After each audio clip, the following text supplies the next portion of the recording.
Criticisms of the government's proposed Elections Act changes have expanded beyond the world of politics. Now a group of 160 university professors and academics have weighed in. They've written an open letter that raises a number of concerns. Let me show you part of what it has to say. We urge the government to heed calls for wider consultation in vetting this bill. While we agree that our electoral system needs some reforms, this bill contains proposals that would seriously damage the fairness and transparency of federal elections and diminish Canadians' political participation. The professors say they are, quote, alarmed by the issues such as the lack of due process and the elimination of voter identification cards. So is this bill undermining Canada's electoral process? Should the government be consulting more Canadians? Let's ask one of the people behind the letter. Yasmin Dawood is an assistant professor of law at the University of Toronto. She specializes in election law. Professor Dawood, thanks for being here. Thanks so much for having me. What motivated a group of 159 professors and academics, now there's more I understand, to send this open letter? We're very concerned that the Fair Elections Act undermines the integrity and fairness of the electoral process, so we felt we had to speak up. What are the key issues that jump out at you? There are a number of key issues. One of them is the process by which this act is being pushed through Parliament. Another is the problem with Elections Canada's powers being hampered. Another problem is with the vouching and voter identification restrictions. There are other concerns as well involving the expansion of the influence of money in politics, and also the introduction of partisan bias. Okay, there's a lot of issues there, and we've been covering this a lot. So last week I spoke at a long interview with the Minister of Democratic Reform, Pierre Poilievre, in charge of this bill. Let's talk about one of those issues, vouching. Here's what he said about eliminating the vouching system that Marc Méron, the CEO, says will disenfranchise certain voters. Check this out.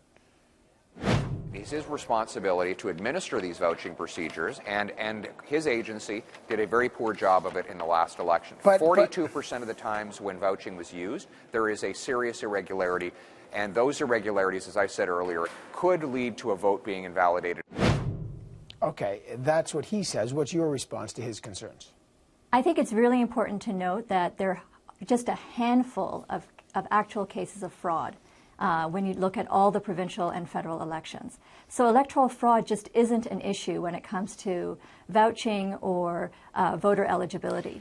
It's true that there are record-keeping errors, but I don't believe, and we as a group don't believe, that people should be disenfranchised just because of record-keeping errors.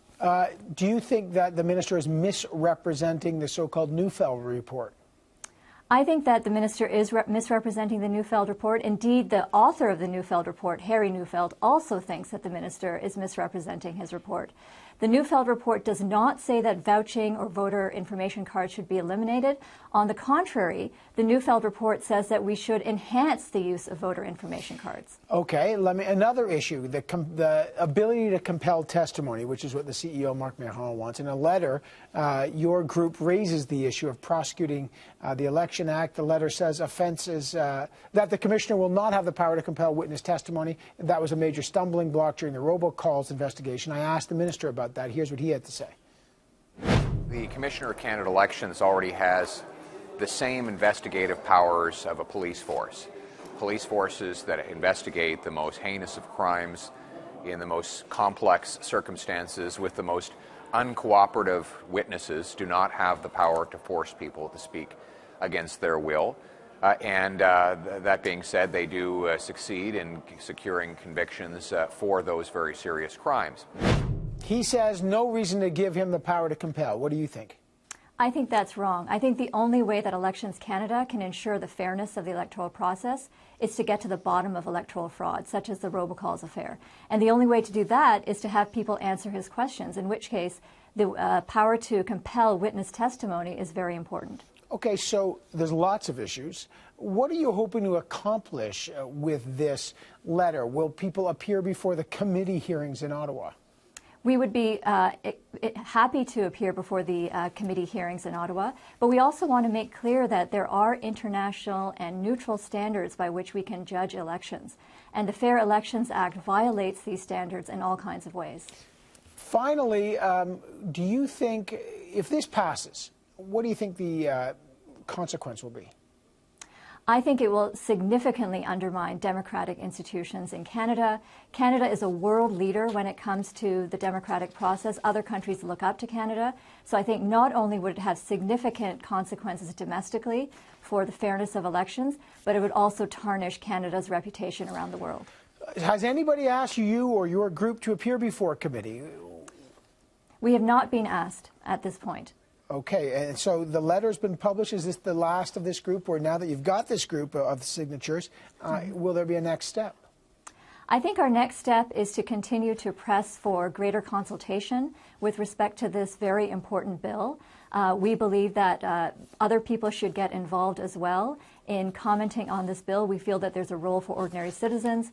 We also feel that there has to be more input into the revisions that go into this bill. You know, some people might ask as they look down the list, and there's a lot of signatures, if there's any political connection. Are any? And I should ask you: are you a party member? Is there an element of partisanship here, or is this because this is your area of expertise, you're fundamentally concerned about this particular bill? I'm not a member of any political party. And I believe that the reason we all got together to sign this is because we feel that there are neutral and international standards for electoral integrity, and this bill violates many of those standards. Yeah. So it really is about our expertise. All right. Yasmin Dawood is an assistant professor at law at the University of Toronto. She's an expert in elections laws, and she's part of a group of over now 159 academics who have written an open letter to the government asking for major revisions to the so-called Fair Elections Act. I appreciate your time today. Thank you so much.